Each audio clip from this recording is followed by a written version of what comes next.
So welcome along, and we're going to do a quick tour of my factory here and what I managed to achieve in 30 hours playtime without using any base foundations, no walls, and no research, no alternative recipes, and a few other bits and pieces along the way. So let's have a look and see what we've got. So we're starting off here in the Green Plains area, the starting spot where pretty much everybody starts off the first game through. And we're starting off a spot here where most people start with the 3 iron nodes nicely here. Over here we have a nice copper node, a limestone node down here, and over the back we have another limestone node. All normals except for the limestone down here, which is impure. So yeah, this is what we did. We did 30 hours of playtime here with a few rules. First rule, no foundations. As I said before, no foundations, no walls. And at the end, right at the end of it, I decided to take out all the conveyor lifts as well, just for extra bit of fun. And so we had another rule as well, which was no crafting allowed if that item has been unlocked via the map or the lift here. So that basically means you're allowed to craft screws until you've unlocked the constructor, after which point any screws have to be constructed in the constructor. So we're just going to go do a little quick tour and see what we've got up to here. So you can see we have a nice setup here of 9 smelters for each of our iron nodes. We're running everything at tier 3. So we have Mark 3 belts, Mark 2 miners and so on. And so we're running everything at 217. When we move to this area here, we have a section of our plant which is making rotors. Automated rotors. Way over the underside here we have automated reinforced iron plates. Coming down the middle here, then over in this area we have some motor production, as well as the modular engines required for the space elevator. Over here we have a bunch of manufacturers which are making the control units and so on, also for the space elevator, so that's tiers 7 and 8 unlocking. We have a fair bit of copper production going on over here, and that's for a bit of wire and a bit of cable and a bit of copper plates and so on. Right over the back we have our initial coal plant area, some water up there where we were able to get some coal, and way over there we have a small steel factory. We turn around and look to the north direction. Over here we have a sulfur node that we've got hold of. And just behind there is also some more, it's over this way, sorry, there's some more coal power. We'll go and have a look at that in a moment. And then over here we have a small deuterium factory. And then out on the Gold Coast we have a small oil factory. Yes, so this is what we managed to do in 30 hours. And let's go down and have a quick look at the MAM so you can see what's going on there. So we can have a look inside here and see what we've done and what we haven't done. So see, everything is unlocked. Tier 0, Tier 1, with the exception of base building. So this was to make sure that I didn't accidentally put a foundation down somewhere. But everything else in Tier 1, 2, 3, 4, 5, 6 and 7 has been unlocked, except for nuclear power. We're able to unlock this within the 30-hour playtime limit. So yeah, let's have a look through here. We'll go over to the MAM itself and have a look through here what we've managed to do. So we did most of alien organisms. We just missed out on this because I never did the crystal oscillator tree. Deuterium tree is barely done, almost to the bottom, and we would be able to unlock these items here within the next couple of hours playtime. Flower petals is done, mycelia is done, nutrients is done, power slugs is done, quartz is, like I said, not done, and sulfur is done. So we have access to all of those good things like explosives, and we have some nobelisks floating around. I think they might be in here. There we go. Yeah. So we have a detonator so we can blow things up. I also have a sink over here where we can dump our items into, and this has been going really well. We'll have a look later. There's a small sink set up at the oil platform area, and his job is to make a bit of plastic and a bit of rubber, send them back here and make lots of points for us. So in the space elevator side of things, we've tried to automate everything that's going on. Basically, for the space elevator components, you have to automate them. You're not allowed to craft them in the latest update. And the rules that I play here state that, like I said, if you can automate it, you must automate it. So everything I've been doing is getting it set up to do this as quickly as possible. Though it could have been done a lot faster, I will admit. I made a few mistakes along the way, shall we say. But yeah, so we have manufacturers over here. So this one makes for us the adaptive control units. And then underneath here, we have one for heavy modular frames. We have automated computers, circuit boards, and everything else that we need to make this work. And we managed to get it all signed off, all the items in there, while doing a bit of exploring around. So anyway, let's have a quick look over here at the first coal plant area.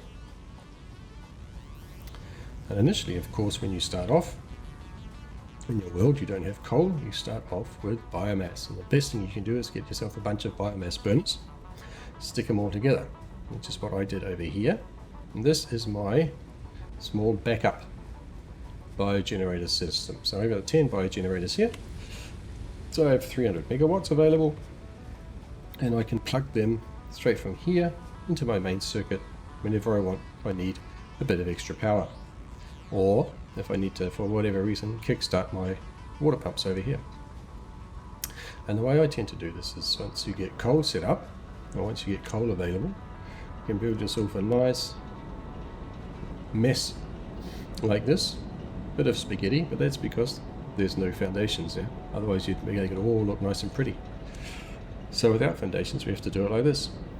And the system I tend to use is for every 6 generators, I will take one and put it on a separate circuit. So we have a circuit here, specially dedicated, this one here, which is running on 225 megawatt hours. Now this system is powered by 3 of the generators, and it is used to power all the water pumps, as well as the coal miner, which is way over there. And this system is completely independent from the main grid, so it should never blow as long as the water keeps up. And the idea is that you have enough extractors here to supply, each pipe can supply 6 generators, coal generators. And it can supply a little bit more than that, but just keep it simple, we'll say it's 6. And from those 6, one of those can be used to easily power the extractor. So this system should theoretically never click out. So this is where we built our first one, and that had, I think, 12 or 16, maybe 18 generators in it. Not really sure anymore. Well, something like that. So that's one power option. And we'll go over here and we'll take a quick look, I guess, at the steel factory.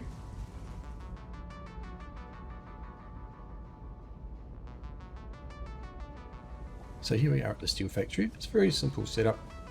Again, all set up for Mark III belts. So we have a pure coal node and 2 normal iron nodes which are feeding this setup. It's just 6 smelters and then 6 constructors on each side, and I switch them around. So at the moment I'm making a few more I'm making a few more plates than I am pipes, because I need them a bit like that. So yeah, so that's all, like I say, all set up for Mark III belts. And let's go have a quick look at the Caterium setup.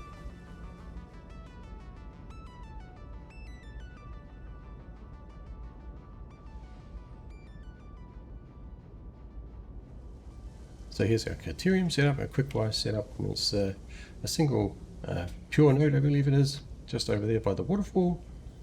And it feeds our 6 smelters here. We have 9 constructors, and we're making a bunch of quick wire. Again, it's not optimized, it is reasonably well optimized, and we could use a lot more of it, but at the moment it's making enough. Yeah, so let's go a bit further on and rip around and have a look at the oil fields.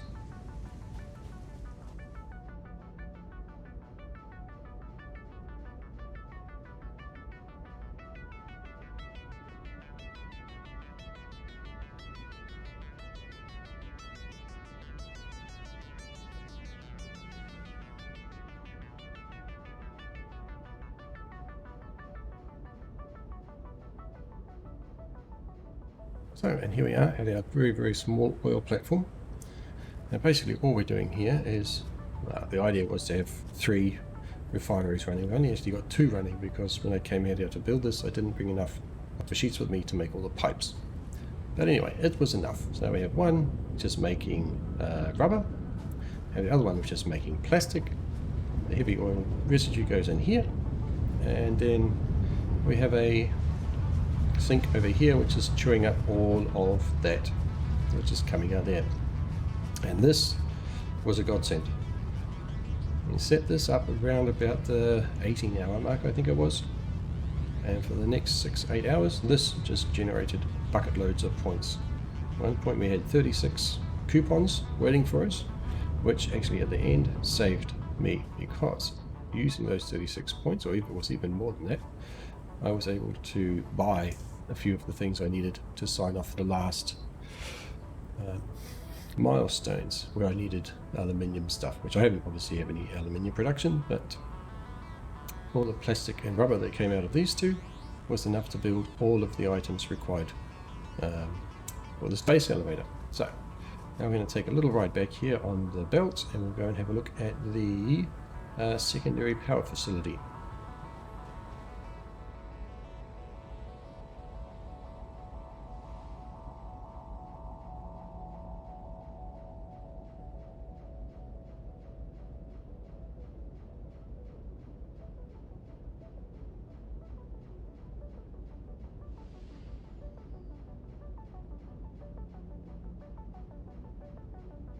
And here we are. This is the secondary power facility.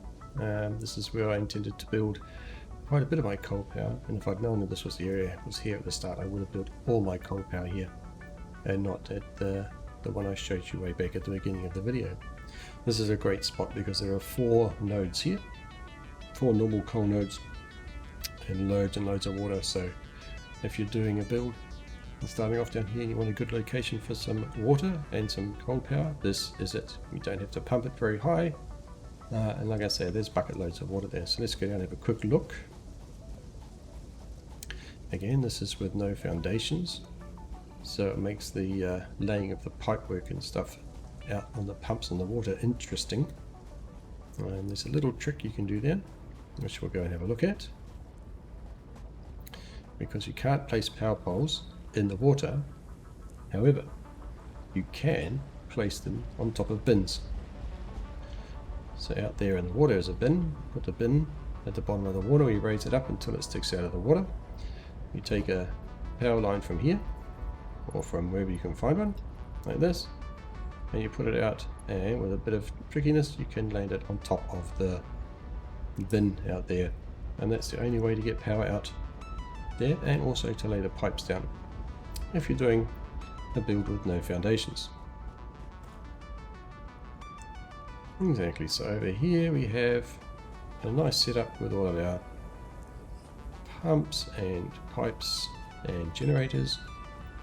Basically everything arranged in rows of 6s, and it's the same system as earlier. So each one of each 6 here is on an independent circuit, which is used to power the pumps and the miners.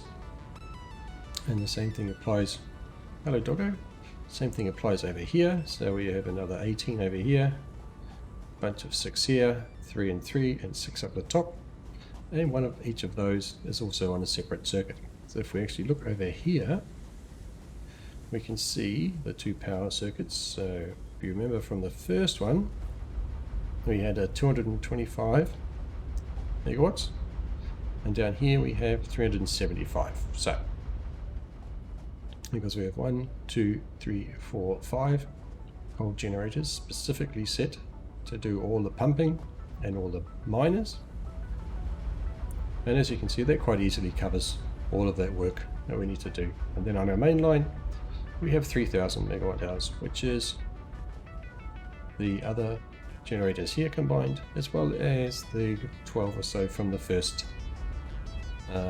power area. And between them, that's plenty enough. You can go for quite a few hours on 30 megawatt hours, 3000 megawatt hours. Alright, so let's zoom back to base.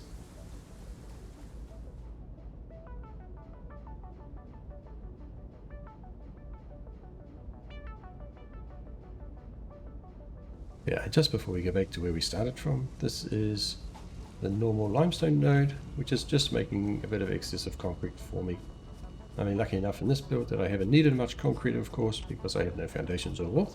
But you still need concrete for encased industrial beams and a few other bits and pieces. So yeah, it's good to have it.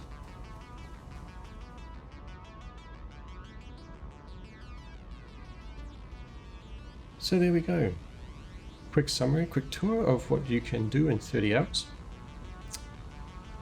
Yeah, I would not recommend that you play like this, because this is not really the fun way of doing it. The fun thing to do in this game is obviously to build lots of structures and come up with some cool designs for your buildings and routing of belts and pipes and all that sort of stuff.